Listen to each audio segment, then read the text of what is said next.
Hot అంశాలపై debate news బెంచ్కి స్వాగతం. రాష్ట్రంలో జరుగుతున్న తాజా పరిణామాలు, వాటి వెనక ఉన్న వాస్తవాలు మాట్లాడింది ప్రస్తుతం మనతో పాటు ఉన్నారు జన చైతన్య వేదిక వ్యవస్థాపకులు అధ్యక్షులు లక్ష్మారెడ్డి గారు. నమస్తే. ఈవేళ ప్రధానంగా రాష్ట్ర ప్రభుత్వంలో ప్రతి మంత్రి రోజు బయటకు వచ్చి ప్రశ్నిస్తున్నది, అలాగే రెండు వాదనలు. మొన్న జగన్మోహన్ రెడ్డి ప్రస్తావించారు, మెడికల్ కళాశాలల్ని పీపీపీ కింద ప్రభుత్వ ప్రైవేట్ పార్టిసిపేషన్ కింద ఇస్తామంటున్నారు. అది ఎట్లాగా? అది రాష్ట్ర ప్రభుత్వానికి వచ్చినటువంటి ఒక అద్భుతమైనటువంటి అవకాశం. Government medical college plus government hospital అనేటటువంటిది. దాంట్లో మేము 4 పూర్తి చేసాం, ఇంకో 3 సంపూర్ణమై ఉన్నాయి, ఇంకొక 4-5 అండర్ కన్స్ట్రక్షన్లో ఉన్నాయి. అవన్నిటి పూర్తి చేయాలి కదా ప్రభుత్వం. అంటే ప్రభుత్వం ఏముంటుంది, వాళ్ళు చేయలేకపోయారు, ఒక్కటంటే ఒక్క కాలేజీ కూడా చేయలేదు. అట్ ద సేమ్ టైం అబద్ధాలు చెప్తున్నారు. పీపీపీ అంటే ప్రైవేటీకరణ కాదు, పీపీపీ అంటే ప్రభుత్వమే ఆధ్వర్యంలోనే నడుస్తాయి, అది తెలియకపోతే వెళ్ళి వాళ్ళ సలహాదారులను అడగండి అని చెప్తున్నారు. లోకేష్ గారి నుంచి బాబు గారి దాకా. అసలు పీపీపీ అంటే ఏంటి? ఈ మెడికల్ కాలేజీలు పీపీపీ కింద ఇస్తే మంచిదా చెడ్డదా? అంటే ప్రధానంగా ప్రపంచంలో మనం గమనిస్తే బాగా అభివృద్ధి చెందిన దేశాలు, పారిశ్రామికంగా అభివృద్ధి చెందిన దేశాలు, ప్రైవేట్ రంగాన్ని అద్భుతంగా అభివృద్ధి చేసిన పెట్టుబడిదారు దేశాలు, అక్కడ కూడా వైద్య విద్య అనేది పూర్తిగా ప్రభుత్వ పరంగా సామాన్యులకి అందుబాటులో ఉండేట్టుగా చేస్తూ ఉన్నారు. అది ఇంగ్లాండ్ కావచ్చు, జర్మనీ, జపాను, కెనడా, ఆస్ట్రేలియా, మన Scandinavian countries, Norway, Sweden, Denmark, Italy, Austria, ఇట్లా చాలా దేశాలు మనం తీసుకుంటే అక్కడ వైద్య విద్య ఈ రెండు పూర్తిగా ప్రభుత్వ రంగంలో ఉండి ప్రజలకి అందుబాటులో ఉండే విధంగా చూస్తున్నారు. కానీ దురదృష్టం, మన భారతదేశంలో ప్రైవేటు విద్యని, ప్రైవేటు వైద్యాన్ని విపరీతంగా పెంచి పోషిస్తున్న పరిస్థితి. కార్పొరేట్ వైద్యం అనేది చాలా గొప్పదనేటువంటి భావన తీసుకురావటం చూస్తూ ఉన్నాం. జగన్మోహన్ రెడ్డి టైంలో కేంద్ర ప్రభుత్వం ఇచ్చిన ఒక అవకాశం ఏంటంటే, మీకు ఎన్ని జిల్లాలు ఉంటే అన్ని జిల్లాల్లో ప్రభుత్వ వైద్య కళాశాలను పెట్టుకోవచ్చు, వాటికి అనుబంధంగా ఒక 300 బెడ్స్తో ప్రభుత్వ హాస్పిటల్స్ని కూడా ఏర్పాటు చేసుకోవచ్చని చెప్పటమే కాకుండా 60% నిధులు కేంద్ర ప్రభుత్వం ఇస్తుంది, 40% నిధులు మాత్రమే రాష్ట్ర ప్రభుత్వం పెట్టుకోవాలి. సో ఈ అవకాశాన్ని ఉపయోగించుకొని జగన్మోహన్ రెడ్డి గారు 17 మెడికల్ కళాశాలకి పునాదులు వేశారు, ప్రారంభించారు, చాలా వరకు అభివృద్ధి చేశారు. అందులో 5 మెడికల్ కాలేజీలు పూర్తిగా అభివృద్ధి అయిపోయాయి. పులివెందులు అయితే ఒక 50 సీట్లు కూడా కేంద్ర ప్రభుత్వం ఆఫర్ చేస్తే చంద్రబాబు నాయుడు వచ్చిన తర్వాత వాటిని కూడా వద్దని వెనక్కి పంపించిన పరిస్థితి.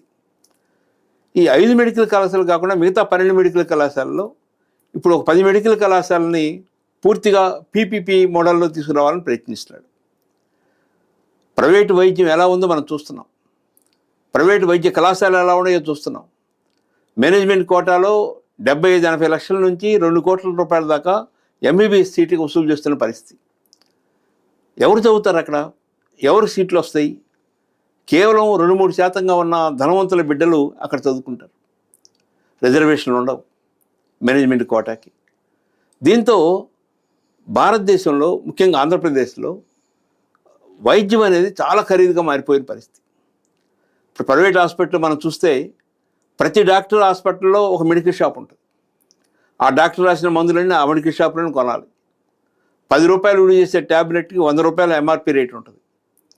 అక్కడే టెస్టులు ఉంటాయి. అవసరం ఉన్నా అవసరం లేకపోయినా అన్ని రకాల టెస్టులు రాయిస్తారు. అవసరం లేకపోయినా ఆపరేషన్ చేస్తారు. డెలివరీ టైంలో అవసరం లేకపోయినా సిజేరియన్లు చేస్తారు. ఆర్ఎంపీ డాక్టర్ని బ్రోకర్లుగా ఉపయోగించుకొని వాళ్ళ కమిషన్లు ఇచ్చి పేషెంట్లు రాబట్టుకుంటారు. పెద్ద పెద్ద అడ్వర్టైజ్మెంట్లు ఇస్తారు. మామూలుగా వైద్య వృత్తిలో డాక్టర్ పేరుతో అడ్వర్టైజ్మెంట్లు ఇవ్వకూడదు, కానీ రకరకాల పేర్లతో అడ్వర్టైజ్మెంట్లు ఇస్తారు. అంటే ఏదో రకంగా పేషెంట్ని రాబట్టుకోవాలి, వారి దగ్గర నుంచి అత్యధికంగా సంపాదించాలి. ఇది ఈరోజు అంటే ఏదైతే విద్య, వైద్యం ఈ రెండు సేవారంగంలో ఉండి ప్రజలకు అందుబాటులో ఉండాలనో ఆ రెండింటినీ సేవారంగం నుంచి వ్యాపార రంగానికి మార్చిన పరిస్థితి. చంద్రబాబు నాయుడు అయితే దాదాపు 15 సంవత్సరాలు ముఖ్యమంత్రిగా పనిచేశాడు. నేను ఇటీవలనే గూగుల్లో చెక్ చేస్తే ఈ 15 సంవత్సరాల్లో ఒక్క గవర్నమెంట్ మెడికల్ కాలేజ్ కూడా చంద్రబాబు నాయుడు ప్రయత్నం చేయటం కానీ తీసుకురావటం కానీ జరగలేదు. ఈ ప్రైవేట్ వైద్యం ఇంత ఖరీదైన విషయం అని తెలుసు కూడా ఈ 10 మెడికల్ కాలేజీలని పీపీపీ మోడల్లో ప్రైవేట్ వ్యక్తులకు ఇవ్వటం. పీపీపీ అంటే ఏం లేదు, ప్రభుత్వ వనరుల్ని, ప్రభుత్వ ఆస్తుల్ని, ప్రభుత్వ సంపదని ప్రైవేటు వ్యక్తులకు ఇచ్చి వారి సారథ్యంలో, వారి యాజమాన్యంలో వారు పరిపాలన చేస్తూ, వారు యాజమాన్య నిర్వహణ చేస్తూ, లాభాలను గడిస్తూ ముందుకు వెళ్ళటం. ఇంతకుముందు మనం ఇంజనీరింగ్ కాలేజీలు సొసైటీ యాక్ట్ కింద రిజిస్టర్ చేయించుకోవాలి, సొసైటీ యాక్ట్ కింద నడపాలని చెప్పి అన్నారు. సొసైటీ యాక్ట్ కింద ఉన్నాయి, కానీ అన్ని యాజమాన్యాలు విపరీతమైన లాభాలు గడిస్తూ ఉన్నాయి. కార్పొరేట్ స్కూల్స్లో 25% పేదలకి, పేద విద్యార్థులకి ఉచితంగా చదివించాలన్నారు. అది కాగితాల మీదే ఉండిపోతుంది. ఇట్లా అన్నీ ఒకసారి ప్రైవేట్ రంగానికి ఒప్పజెపితే వారి లక్ష్యమే అత్యధిక లాభాలు గడించటం. అందులో ఈ డాక్టర్లు విపరీతమైన డొనేషన్లు కట్టి వైద్య విద్య పొందిన వాళ్ళు, వారు ఉచితంగానో లేదా సేవా దృక్పథంతో చేయటం జరగదు.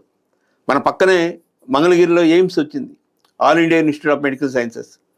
రోజుకి 3,000 మంది నుంచి 3,500 మంది ఓపీ వస్తున్నారు. 10 రూపాయల ఫీజుతో చూస్తున్నారు. ఆ లోపలికి వెళితే చాలా ఆహ్లాదకరమైన వాతావరణం, మంచి డిసిప్లైను, చాలా అది ఆసుపత్రి అనిపించదు. ఎలాంటి ఆసుపత్రులు, ప్రైవేట్ ఆసుపత్రులకు వెళ్తే వచ్చే వాసన కానీ అవేమీ అక్కడ కనపడవు. ఎంతో క్రమశిక్షణగా ఉంటారు. ఉద్యోగస్తులు ఎంతో చిత్తశుద్ధితో పనిచేస్తున్నారు. అక్కడ రకరకాల టెస్టులు చేస్తే మార్కెట్లో ఉన్న టెస్టుల కన్నా 3వ వంతో 4వ వంతు రేట్లకే చేస్తూ ఉన్నారు. అనవసరమైన ఆపరేషన్స్ లేవు. రోగిని క్షుణ్ణంగా అధ్యయనం చేసి పరిశీలించి అవసరమైన మందులు మాత్రమే వాడుతున్నారు. ఆ మందులు కూడా అక్కడే మెడికల్ షాపుల్లో చాలా తక్కువ రేటుకి వస్తున్న పరిస్థితిని చూస్తూ ఉన్నాం. ఇలాంటి ప్రయోజనాలు ఉన్న ఎయిమ్స్ లాంటి వాటిని ప్రమోట్ చేయకుండా, అదేవిధంగా మన జీజీహెచ్ ఒకప్పుడు కోస్తా జిల్లాల మొత్తానికి గుంటూరులో ఉన్న జనరల్ ఆసుపత్రి ఒక వెన్నెముగ్గా ఉండేది.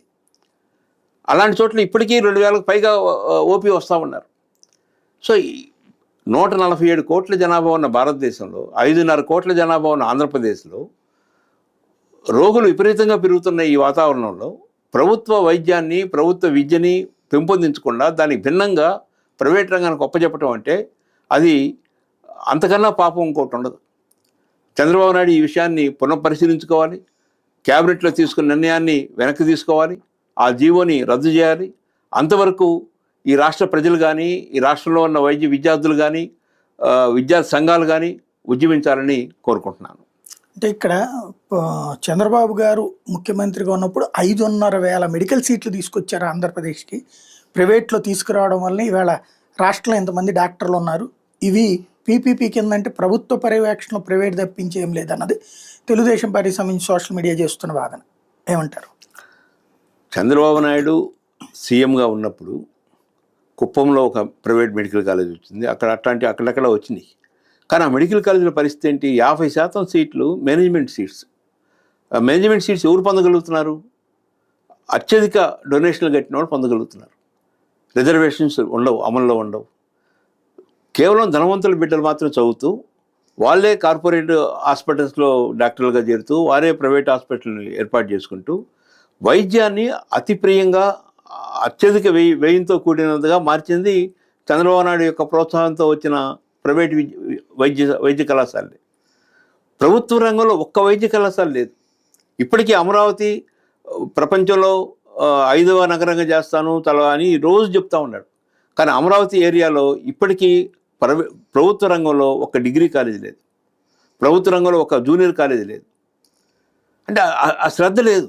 ఆయన దృష్టి అంతా భూములు ప్రైవేట్ వాళ్ళకి ఇవ్వటం, కమిషన్లు తీసుకోవటం, భూములుతో పాటు పెద్ద పెద్ద భవనాలు కూడా ఇచ్చేయటం, కమిషన్లు తీసుకోవటం. ఇప్పుడు లూలు లాంటి సంస్థ ప్రపంచంలో ఎవరు సూపర్ మార్కెట్కి ఒక గజం కూడా ఇచ్చుండరు.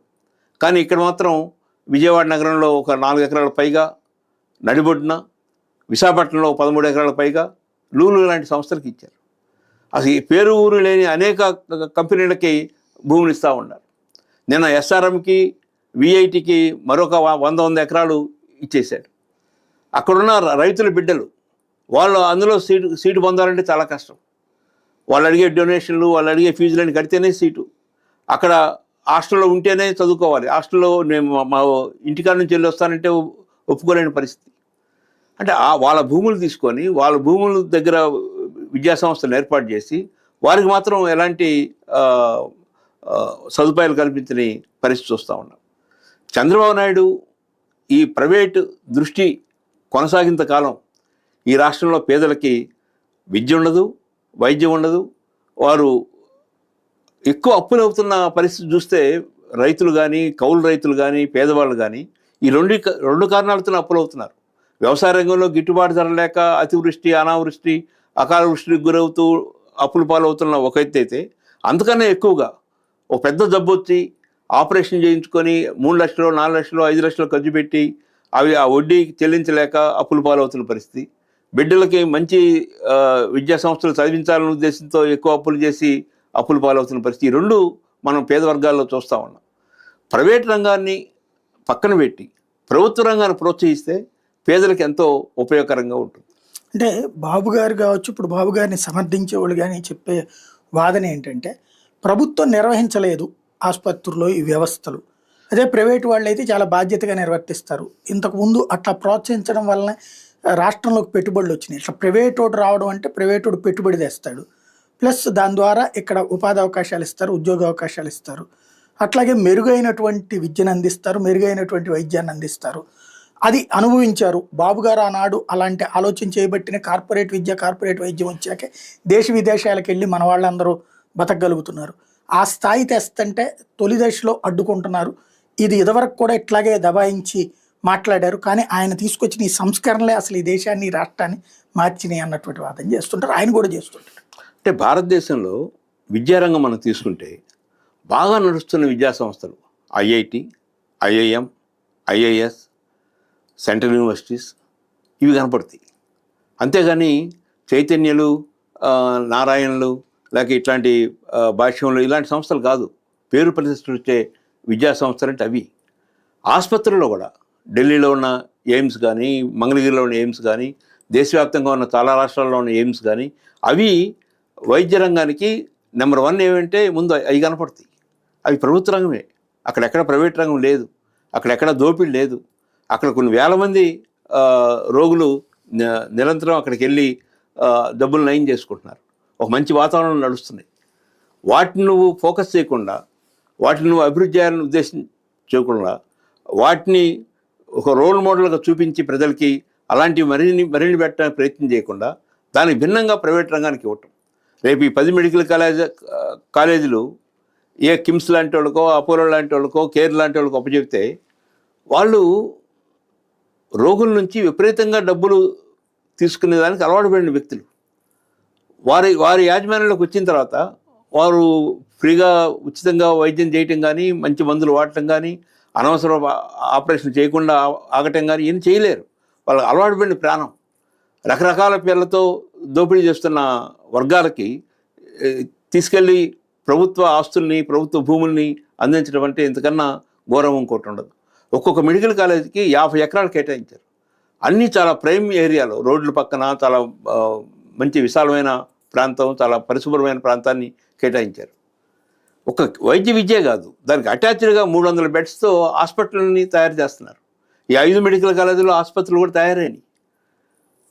ఆసుపత్రులు కూడా నిర్వహిస్తే మెడికల్ కాలేజీల్లో చాలా చాలా ఉచితంగాను, చాలా తక్కువ రేటుకి అక్కడ నిర్వహణ ఉంటుంది, రోగులకు ఉపయోగపడుతుంది. దాన్ని కూడా ప్రైవేట్ రంగానికి అప్పచెప్తే ఇంకా ప్రైవేట్ రంగంలో దోపిడీ ఎంత ఎక్కువ పెరుగుద్ది అనేది రోజు చూస్తూ ఉన్నాం మనం. గుంటూరు నగరంలో, మీరు గుంటూరులో కొత్తపేటకి వెళితే అక్కడ ఏ రకమైన ఎక్స్ప్లాయిటేషన్ జరుగుతుందో తెలుస్తుంది. ఒక్కొక్క డాక్టరు 5-10 ఏళ్ళు గడవంగానే ఒక 10 అంతస్తులు, 15 అంతస్తులతో 10 రకాల బిల్డింగ్లు, మొత్తం గుంటూరు నగరంలో ఉన్న ఖాళీ స్థలాలను వాళ్ళే కొనేస్తున్నారు. అంటే అంత ఆదాయం, అంత సంపాదిస్తూ ఉన్నారు. అలాంటిది అడ్డుగట్ట వేయాలంటే గుంటూరులో ఉన్న జనరల్ హాస్పిటల్ లాంటి హాస్పిటల్ని పెంపొందించాలి. పెంపొందిస్తే తప్పనిసరిగా పేదలకి ఆరోగ్య పరిస్థితులు మెరుగు కావడానికి వీలుంటుంది. అంటే ఇక్కడ పబ్లిక్ పెర్సెప్షన్, పబ్లిక్ మీదకి వీళ్ళు చెప్తున్నటువంటి 2 వాదనలు నడుస్తున్నది. మీరు చెప్పే వాదన ఒక రకంగా ఉంది, వాళ్ళు చెప్పేటటువంటి వాదన ఇంకో రకంగా ఉంది. ఫైనల్గా ప్రభుత్వం తను తీసుకునే నిర్ణయాన్ని అలాగే కొనసాగిస్తానంటోంది. మిగతా వాళ్ళని మానుకోమంటోంది. 8,000 కోట్లు అవసరమైతే 1,400 కోట్లే ఖర్చు పెట్టారని స్వయంగా సత్యకుమార్ యాదవ్ లేఖ రాస్తే ఇది రాష్ట్ర వైద్య ఆరోగ్య శాఖ మంత్రి, నువ్వు చేతకాలేదు, నీకు మేము చేసి చూపెడతాం, ఇది ప్రైవేటు, ఇది పీపీపీ అంటే ప్రైవేట్ కాదు, ఆ మాత్రం కూడా తెలియదా, కావాలంటే బహిరంగ చర్చకి రాలాంటి సవాళ్ళు కూడా చేస్తున్నారు. ఎలా చూడాలి? అంటే మనం ప్రపంచవ్యాప్తంగా ఇప్పుడు వస్తున్న మార్పులు మనం గమనిస్తే అది శ్రీలంక కావచ్చు, నేపాల్ కావచ్చు, లేక బంగ్లాదేశ్ కావచ్చు, యువతలో వస్తున్న ఆవేదన, ఆక్రోశం, వారు ఎలా ఉద్యమిస్తుంది అని గమనిస్తే ఈ రాజకీయ అవినీతి అనేది విపరీతంగా రాజకీయ నాయకుల్లో పెరిగిన తర్వాత ఆ ప్రజల్లో ద్వేషభావం విపరీతంగా పెరిగి అది ఉద్యమ రూపానికి వచ్చింది. ఆంధ్రప్రదేశ్ కూడా మరో నేపాల్గా మారే పరిస్థితి కనపడుతుంది. కారణం ఏంటంటే 100 ఎకరాల భూమి, ప్రభుత్వ భూమి, 5 కోట్లు, 6 కోట్లు, 10 కోట్లు విలువ చేసే భూముల్ని 99 పైసలకి, 100 రూపాయలకి, 1000 రూపాయలకి ఇస్తున్న పరిస్థితి చూస్తూ ఉన్నాం. దాంట్లో భాగంగానే ఈరోజు 50 ఎకరాలున్న ఒక మంచి భూమి ఉన్న కొంతవరకు కళాశాల నిర్మాణం జరుగుతూ ఉన్న వాటిని తీసుకెళ్లి ప్రైవేట్ వాళ్ళకి ఒప్పజెప్పడం అంటే కేవలం కమిషన్ల కోసం, క్విట్ ప్రోకో కోసమే జరుగుతున్నట్టుగా అర్థమవుతా ఉంది. అంటే పబ్లిక్ అసలు ఇట్లాంటి వాటి మీద స్పందించట్లేదు కదా, అది మరి ప్రభుత్వానికి ధైర్యమే కదా, వాళ్ళకి అవసరం లేదా, వాళ్ళకి తెలియదా? అంటే పబ్లిక్ స్పందిస్తుంది, కారణం అయినా కూడా ఏమవుతుందంటే మొత్తం దేశవ్యాప్తంగా ఉన్న ఎలక్ట్రానిక్ మీడియా కానీ, ప్రింట్ మీడియా కానీ 80-85% బీజేపీకి అనుకూలంగా ఉన్న ఆదానీలు, అంబానీలు వాళ్ళ చేతుల్లోకి వెళ్ళిపోయినాయి. ఆంధ్రప్రదేశ్లో కూడా మెయిన్ మీడియా కూటమికి అనుకూలంగా మారుతున్న పరిస్థితి. కూటమి ఎన్ని తప్పులు చేసినా దాన్ని ఒప్పుగా చిత్రీకరించడానికి సకల ప్రయత్నాలు చేస్తున్న పరిస్థితి. అంటే ప్రజల్లో చైతన్యం వచ్చి ప్రజలు ఉద్యమిస్తారు, పోరాటానికి ముందుకు వస్తారనే వాతావరణం కల్పించకుండా దానికి భిన్నంగా ఇది ఒక మంచి మోడలు, దీనివల్ల ఎక్కువ ఉపయోగం ఉంటుంది, దీనివల్ల డాక్టర్లు సక్రమంగా పనిచేస్తారు, ఉద్యోగస్తులు సక్రమంగా పనిచేస్తారు, వాళ్ళ చేత పని చేయించగలుగుతారు, తద్వారా ఫలితం ఉంటుంది, రోగులకి రోగాలు నయమవుతాయి, ఇలాంటి పాజిటివ్ విషయాల్ని జనం ముందుకు తీసుకెళ్తున్న పరిస్థితి. నెగటివ్ విషయాలు చెప్పటంలా. నెగటివ్ విషయాలు ఏంటి? ప్రైవేటు వైద్యం అనేది ఎంత ఖరీదైందో చెప్పటం లేదు. ఒక రోగి డాక్టర్ దగ్గరికి వెళ్తే ఆ ఓపీ చూడకముందే పలాంటి టెస్టులు చేయించుకురాని పంపిస్తున్నారు. ఆ టెస్టులను చేయించుకొచ్చిన తర్వాత అప్పుడు డాక్టర్ చూడటం, ఆ తర్వాత రకరకాల మందులు రాయించటం, మళ్ళీ రకరకాలుగా ఆపరేషన్ అవసరం లేకపోయినా అవసరం ఉన్నట్టుగా చూపించటం. సిజేరియన్ ఆపరేషన్స్ ఆంధ్రప్రదేశ్లో జరుగుతున్నట్టుగా ప్రపంచంలో ఇంకా ఏ దేశంలో, ఏ రాష్ట్రంలో జరగటం లేదు. ముఖ్యంగా కోస్తా జిల్లాలో కొంచెం పెయిన్ వస్తే చాలు డెలివరీ టైంలో సిజేరియన్ చేసేద్దాం అంటే సిజేరియన్ చేస్తే ఎక్కువ డబ్బు వస్తుంది, న్యాచురల్గా డెలివరీ అయితే పెద్ద ఎక్కువ డబ్బు రాదు. కాబట్టి ఆ డబ్బు కాంక్ష అనేది విపరీతంగా పెరిగింది. పెరగడానికి కారణం ఏంటంటే వైద్య విద్య ఖరీదు కావటం. ఆ డాక్టరు గవర్నమెంట్ మెడికల్ కాలేజీల్లో చదువుకున్న డాక్టర్లు అయితే అంత ఆశతో ఉండరు. మన గుంటూరు మెడికల్ కాలేజ్ చదువుకున్న వాళ్ళు ఈరోజు అమెరికాలో, లండన్లో అనేక చోట్లకి వెళ్ళి మంచి డాక్టర్లుగా పేరు పొంది వారు ఈ కళాశాల జ్ఞాపకార్థం ఇక్కడికి వచ్చి ఇక్కడ జింకానా ఆడిటోరియం కట్టియటం కానీ, గుంటూరు జనరల్ హాస్పిటల్లో రకరకాల పెద్ద పెద్ద బిల్డింగ్స్ కట్టించవటం కానీ ఇవన్నీ చేస్తూ ఉన్నారు. వాళ్ళ కారణం ఏంటంటే మా తల్లిదండ్రులు చిన్న రైతులు, మామూలు కుటుంబం, మధ్యతరగతి కుటుంబం, అయినా ఆనాడు మాకు ఇంత మంచి విద్యని ఉచితంగా అందించగలిగింది అనేటువంటి నమ్మకంతో ఆ పనులు చేయగలుగుతున్నారు. కానీ ఈరోజు నువ్వు 1 కోటి రూపాయలు, 2 కోట్ల రూపాయలు కట్టి ఎంబీబీఎస్ పూర్తి చేసి 3-4 కోట్లు ఖర్చు పెట్టి పీజీ పూర్తి చేసిన వాడికి ఆ రకమైన దృక్పథం ఎక్కడి నుంచి వస్తుంది? ఆ మానవతా దృక్పథం ఎక్కడి నుంచి వస్తుంది? చారిటీ ఎక్కడి నుంచి వస్తుంది? దాతృత్వం ఎక్కడి నుంచి వస్తుంది? రాదు. రాకుండా ఉండాలనే ఈరోజు చంద్రబాబు నాయుడు ప్రభుత్వ రంగంలో ఉన్న మెడికల్ కాలేజీని ప్రైవేట్ రంగంలో ఉపజెప్తున్నారు. తెలంగాణ రాష్ట్రం, ఆ రాష్ట్రం ఏర్పడిన తర్వాత, కొత్త జిల్లాలు వచ్చిన తర్వాత 25 గవర్నమెంట్ మెడికల్ కాలేజీని పెట్టున్నారు. 25 రన్ అవుతూ ఉన్నాయి. ఈరోజు తెలంగాణలో పేదలకి కొంత మేలైన వైద్యం లభిస్తుందంటే ఆ 25 మెడికల్ కాలేజీలు, దానికి అనుబంధంగా ఉన్న 25 జనరల్ హాస్పిటల్స్. మరొక ప్రధానమైనటువంటి అంశం, ఎరువులు సమృద్ధిగా ఉన్నాయి, అవసరానికి మించి ఉన్నాయి, గోడౌన్లలో కూడా నిల్వ ఉన్నాయి అని ఒక పక్కన ప్రభుత్వం చెప్తోంది. ఇక్కడ రైతులు రోడ్డు ఎక్కుతున్నారని చెప్పి ఇంకో పక్కన విపక్షం వైఎస్ఆర్ కాంగ్రెస్ పార్టీ చూపెడుతోంది. తప్పుడు ప్రచారాలు చేస్తున్నారు, కావాలని చెప్పి రెచ్చగొడుతున్నారు, ఫేక్ రైతులు, ఫేక్ ప్రచారాలు అంటున్నారు చంద్రబాబు గారు. దీన్ని ఎలా చూడాలి? అంటే సరైన ప్రణాళిక లేదు. ఒకప్పుడు రైతు భరోసా కేంద్రాలు గ్రామాల్లో ఉండేవి.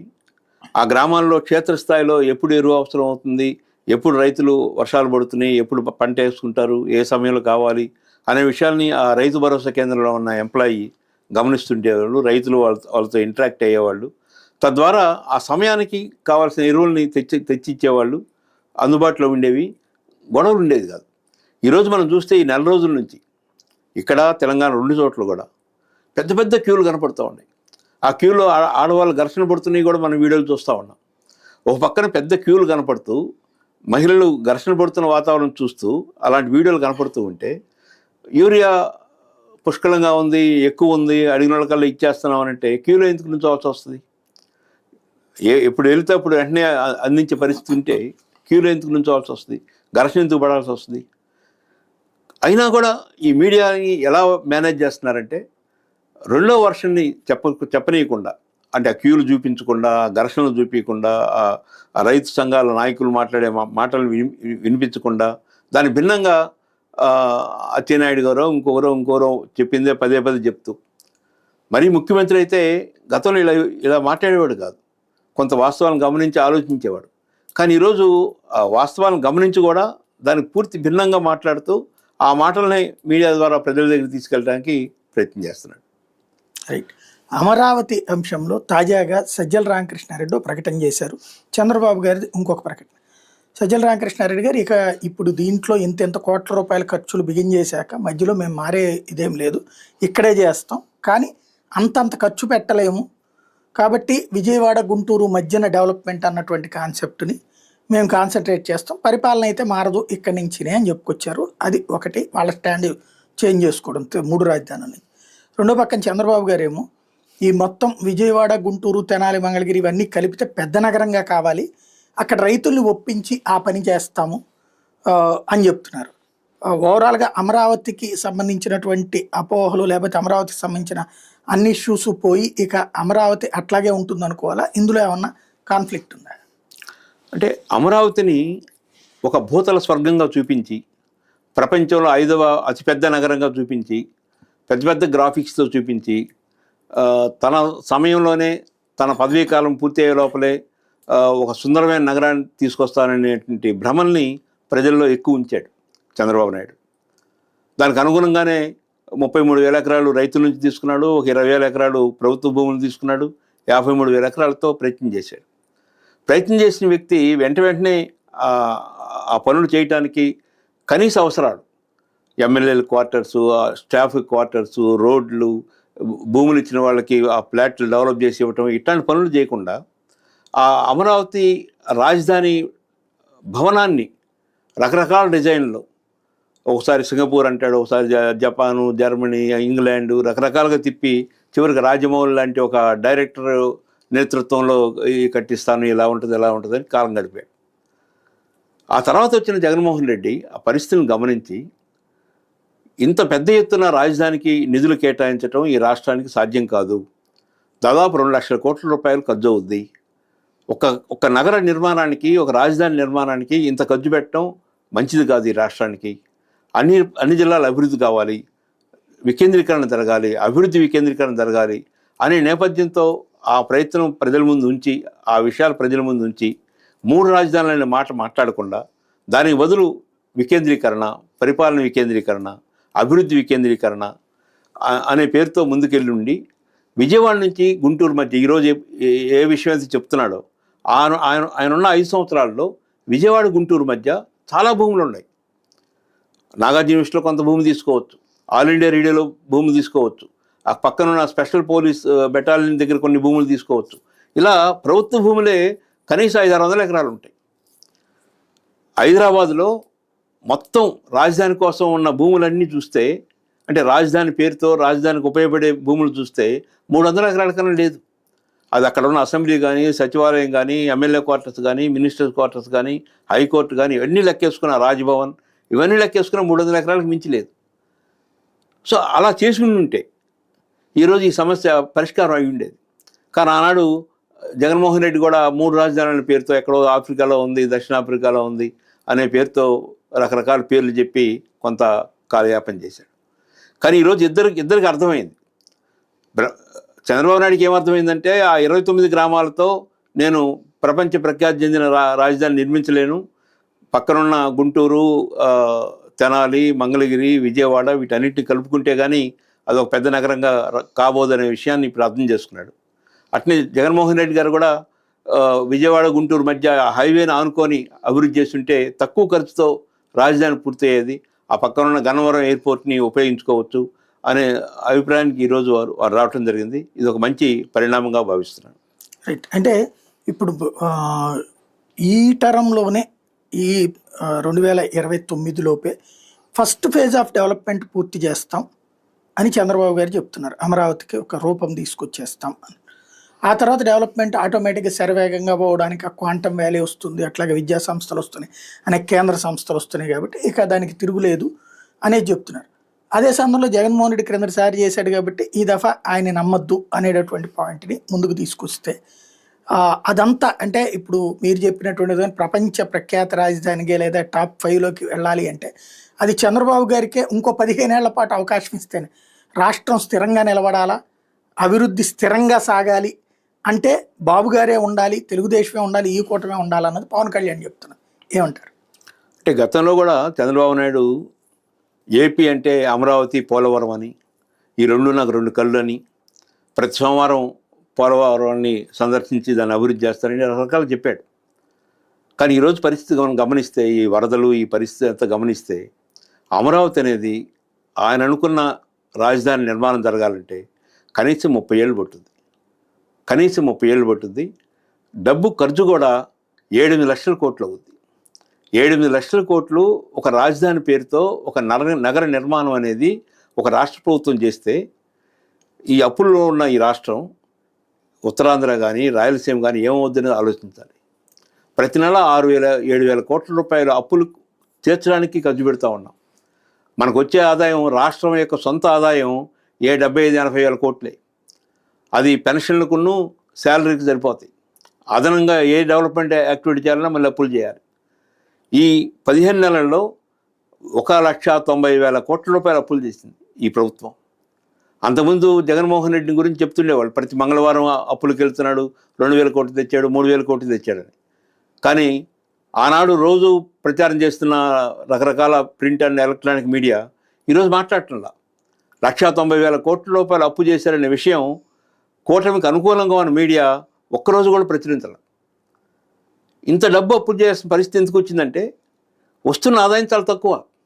ఈ తక్కువ ఆదాయంలో కూడా అత్యధిక భాగం, దాదాపు సగం ఆదాయం కేవలం ప్రజల చేత మందు తాగిచ్చి ఆ మందు తాగి తూలుతూ ఉంటేనే ఈ ప్రభుత్వం నడుస్తూ ఉంది.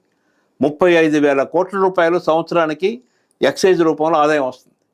అది ఎక్సైజ్ డ్యూటీ కావచ్చు, మద్యం మీద సేల్స్ ట్యాక్స్ కావచ్చు, బ్రెవరేజ్ కార్పొరేషన్ ప్రాఫిట్స్ కావచ్చు, ఇట్లా రకరకాల రూపంలో 35,000 కోట్ల రూపాయలు ఈ రాష్ట్ర ప్రభుత్వం ప్రజలను తాగించి సంపాదిస్తూ ఉంది. ఇవి కాకుండా భారతదేశంలో ఏ రాష్ట్రంలో లేని విధంగా డీజిల్, పెట్రోల్ మీద అత్యధిక ధరలు పెంచి ట్యాక్స్ పెంచి తద్వారా కూడా ఆదాయం పొందుతూ ఉంది. ఇవన్నీ పరోక్షంగా పొందుతున్న ఆదాయాలు. ఇన్ని చేస్తున్న ప్రతి నెల 6-7 వేల కోట్ల రూపాయలు అప్పులు తీర్చడానికి కేటాయించాల్సి వస్తుంది. కొంచెం అభివృద్ధి చేయాలన్నా మళ్ళీ అప్పులు చేయాల్సిన పరిస్థితి వస్తూ ఉంది. ఈ నేపథ్యంలో అమరావతికి కేవలం రాజధాని నిర్మాణం వరకు ఆలోచించాలి. రాజధాని నిర్మాణం కూడా నీకు 50 అంతస్తులు ఐకానిక్ బిల్డింగ్లు ఎందుకు అవసరం? దేనికోసం? 50 అంతస్తుల్లో సచివాలయాలు లేక అసెంబ్లీ లేక హైకోర్టులు కడితే అందులో ఎవరుంటారు? ఏం పనులు జరుగుతాయి? ఈ 5 కోట్ల జనాభాకి అంత బిల్డింగ్లు అవసరమా? ఇది కూడా ఆలోచించాలి. 50 అంతస్తుల బిల్డింగ్లు కట్టాలంటే 3 ఏళ్ళలో కట్టగలుగుతావా? సంవత్సరంలో 3-4 నెలలు వర్షంతోనే పనులన్నీ ఆగిపోయే పరిస్థితి. ఎంత లోతుకి పునాది వేయాలి? ఎంత ఖర్చు అవుద్ది? భూమి పైన ఎంత ఖర్చు పెడుతున్నావో భూమి కింద అంత ఖర్చు పెట్టాల్సిన పరిస్థితి వస్తుంది. ఇది అవసరమా? ఇప్పుడున్న సచివాలయం ఉపయోగపడదా? ఇప్పుడున్న హైకోర్టు ఉపయోగపడదా? ఇప్పుడున్న అసెంబ్లీ ఉపయోగపడదా? దీనికి తగ్గట్టుగా మంచి రోడ్లు డెవలప్ చేసుకొని స్టాఫ్కి, ఎమ్మెల్యేలకి, మినిస్టర్లకి క్వార్టర్స్ అవి కట్టుకుంటే రాజధాని పూర్తి కాదా? ఎక్కడైనా ప్రపంచంలో ఏ దేశమైనా, అది అమెరికా కావచ్చు, అభివృద్ధి చెందిన ఏ దేశమైనా నగరాలను నిర్మించిందా? నగరాలని ప్రభుత్వాలు నిర్మిస్తాయా? ప్రజలు కాదు నిర్మించుకున్నది. ప్రజలు వ్యాపార వర్గాలు, పారిశ్రామికవేత్తలు వాళ్ళు కాదు నగరాలు నిర్మించుకునేది. ప్రభుత్వమే నవనగరాలు నిర్మించడం, ప్రభుత్వమే కల్చరల్ సిటీ ఏర్పాటు చేయడం, ప్రభుత్వమే 1500 ఎకరాలతో ఒక రైల్వే స్టేషను, ఒక 5000 ఎకరాలతో ఎయిర్పోర్ట్లు, ఇవన్నీ ప్రభుత్వాలు నిర్మిస్తాయా? అంటే ఒక భ్రమలో ఉన్నాడు. తన జీవితంలో తనే ఇవన్నీ చేయాలని. అభివృద్ధికి మారుపేరు చంద్రబాబు నాయుడు. అందుకని చంద్రబాబు నాయుడినే శాశ్వతంగా గెలిపిస్తూ ఉంటేనే ఈ రాష్ట్రం ముందుకెళ్ళొద్దని. రాష్ట్రం ముందుకెళ్ళటం కాదు, అప్పుల్లో ముందుకెళ్ళొద్దు. నువ్వు ఉద్యోగాలు ఏం కల్పించగలిగావు ఈ 15 నెలల్లో? ఆ టీచర్ ఉద్యోగాలను, కానిస్టేబుల్ ఉద్యోగాలు మినహా.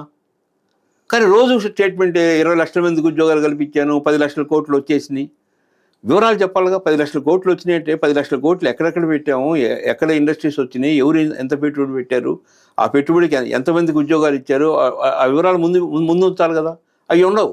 ఒకే స్టేట్మెంట్, ఈ 15 నెలల్లో 20 లక్షల ఉద్యోగాలు వచ్చేసినాయి, ఒక 10 లక్షల కోట్లు వచ్చేసినాయి, బాగా ముందుకెళ్ళిపోతున్నాం. పర్ క్యాపిటల్ ఇన్కమ్, మన రాష్ట్రం యొక్క తలసరి ఆదాయం దక్షిణ భారతదేశంలోని అన్ని రాష్ట్రాల కన్నా తక్కువ ఉన్నాం. కేరళ కన్నా, తమిళనాడు కన్నా, పాండిచ్చేరి కన్నా మనమే తక్కువ ఉన్నాం. కర్ణాటక కన్నా, తెలంగాణ కన్నా. ఇంత తక్కువ ఉన్న రాష్ట్రం ఇంత ఎక్కువ ఖర్చు పెట్టి ఇంత పెద్ద పెద్ద బిల్డింగ్లు కట్టాల్సిన అవసరం ఉందా? ఒకవైపు ఆ విషయాన్ని ఆలోచించాల్సిన అవసరం ఉంది. ప్రజలు కూడా ఆలోచించాలి. రైట్. అంటే అది చర్చ జరుగుతుంది అసలు పబ్లిక్లో.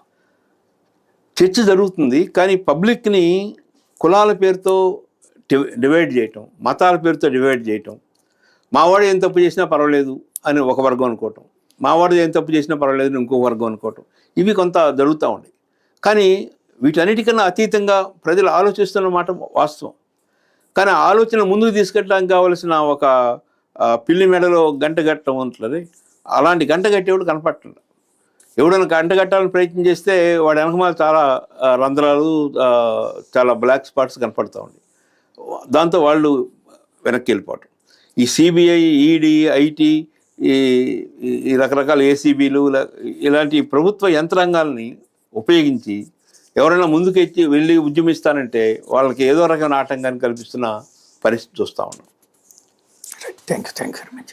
ఇది పరిస్థితి. ఓవరాల్గా అయితే రాష్ట్రంలో కీలకమైనటువంటి పరిణామాలు ఈ మూడు ఈ వారం రోజుల నుండి విపరీతమైన చర్చకు వచ్చినాయి. అమరావతి, అదే సందర్భంలో ఎరువులు, ఇంకొక వైపున మెడికల్ కళాశాలలు, పీపీపీ. ఈ మూడిట్లో ప్రభుత్వం తన వాదనకే కట్టుబడి ఉంది, ప్రతిపక్షం పోరాటాలకు పిలుపునిస్తుంది. అసలు ప్రజలు ఏమనుకుంటున్నారు, అమరావతి విషయంలో ఏమనుకుంటున్నారు, మెడికల్ కాలేజీల విషయంలో ఏమనుకుంటున్నారు, యూరియా విషయంలో ఏమనుకుంటున్నారు, అది స్పష్టంగా ప్రభుత్వాలకి తెలియాలి, ప్రతిపక్షాలకి తెలియాలి. అప్పుడు వాళ్ళ విధానాలు మార్చుకోవాలా, అలాగే సాగాలా అన్నటువంటిది అర్థమవుతుంది.